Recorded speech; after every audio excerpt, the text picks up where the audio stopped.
War and war policy में आज भारत को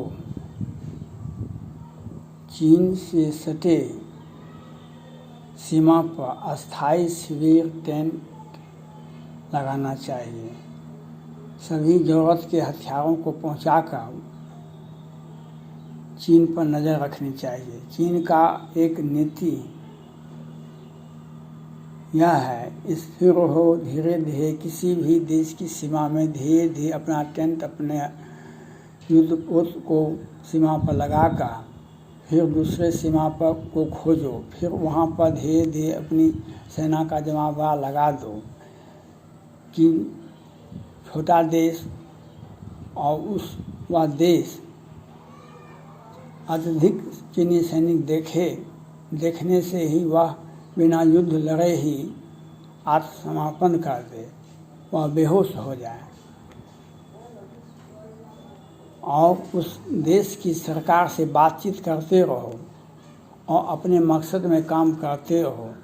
आज तक भारत के साथ साथ सभी देशों के साथ चीन ऐसा ही किया है। इसलिए भारत को चाहिए कि उसके सेना को चुनौती देते हुए उसकी सेना को घेरने का नीति बनाना चाहिए, जिससे वह भयभीत हो जाए।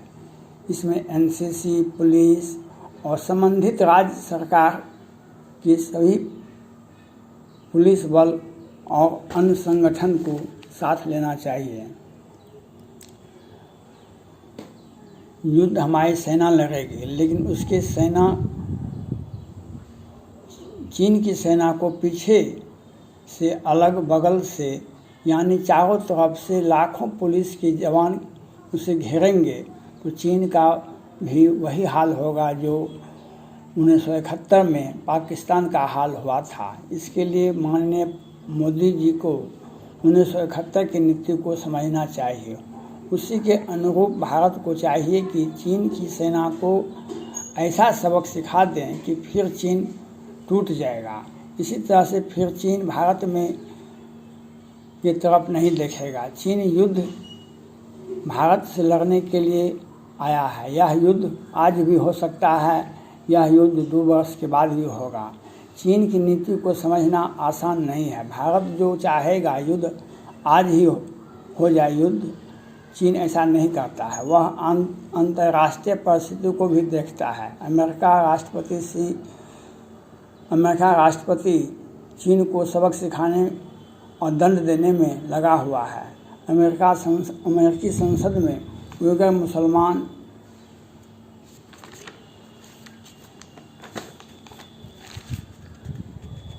आज़ादी, हांगकांग की आज़ादी, तिब्बत की आज़ादी पर बिल पास हो गया है। अमेरिका को भी उइगर मुसलमान के साथ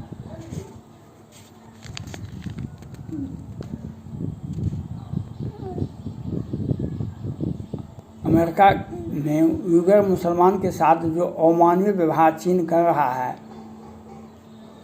हांगकांग में जो दमनकारी नीति अपनाता है, तिब्बत को अपने क्षेत्र में मिला लिया है,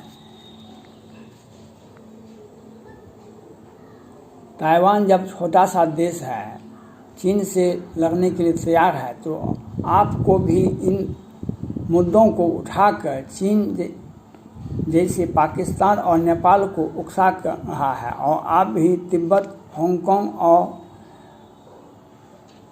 अन्य प्रांतों के बारे में अमेरिका के साथ देकर अंतर्राष्ट्रीय मुद्दों पर चीन को घेरना चाहिए, जिससे मुसलमान देश के साथ साथ तिब्बत, हांगकांग की जनता भी को यह विश्वास हो जाए कि भारत हमारे आज़ादी के लिए कुछ कर रहा है। चीन के विरुद्ध नीति के तहत भारत को तिब्बत, हांगकांग और चीन के अंदर कई राज्यों में प्रजातंत्र का गला घोटा जा रहा है, उस पर आवाज़ उठाना चाहिए। चीन परेशान हो सकता है। चीन जितना दिनों तक युद्ध का लड़ना चाहता है, आप उसको और अधिक दिनों तक, उससे अधिक दिनों तक उसे लड़ने के लिए का योजना बनाना चाहिए। अगर चीन बातचीत करना चाहता है तो आप बातचीत टाल दें 2-4-6 महीना के लिए। चीन के विरुद्ध हम अन्य सभी देशों अमेरिका, रूस, जापान, ऑस्ट्रेलिया, ताइवान को भरोसा लेकर एक साथ बयान देना चाहिए। बयान में कुछ देशों के मंत्री के सामने बयान देना चाहिए। 1971 में सोवियत रूस के राष्ट्रपति ने भारत को आश्वस्त किया था कि वह आप हिमालय की चोटी से आवाज़ दे देना, मैं दौड़ कर आ जाऊंगा।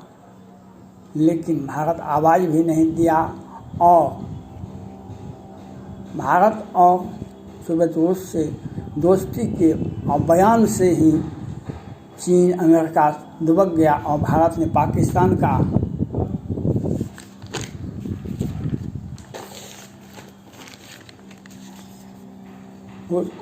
वो ऐसा सबक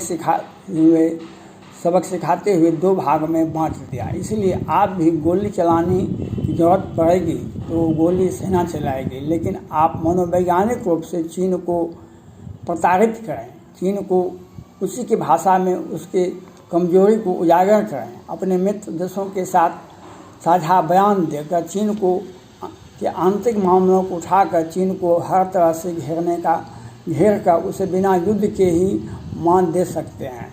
चीन युद्ध नहीं लड़ सकता है, वह अपने जनता को डरा रही है। कोरोना वायरस के मुद्दे पर हम दुनिया को तंग कर सकते हैं और कोई भी देश हमें कुछ नहीं कर सकता है। शी जिनपिंग साहब यहाँ तक पहले ही कह दिए हैं कि अमेरिका समेत दुनिया के सभी देश मिलकर भी हमारे सेना से नहीं लड़ सकता है। तो अभी भारत के रक्षा मंत्री राजनाथ सिंह मॉस्को की आज़ादी के पैरेड में शामिल हुए और भारत ने जो पहले से रक्षा सौदा पहले से रूस के साथ किया था उसके आपूर्ति की मांग किया, आग्रह किया। चीन के सभी अखबार ग्लोबल टाइम्स, चाइना डेली ने आलोचना करते हुए यहाँ तक कह दिया कि आप भारत को हथियार नहीं दें, चीन से कोई युद्ध नहीं होने वाला है।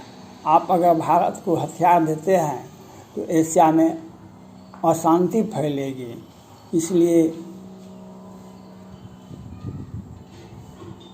भारत को हथियार और आपातकाल युद्ध के हालात में जो आप हथियार दे रहे हैं, इससे एशिया में अशांति फैलेगी। चीन हमसे डरा हुआ है, लेकिन हमारे माननीय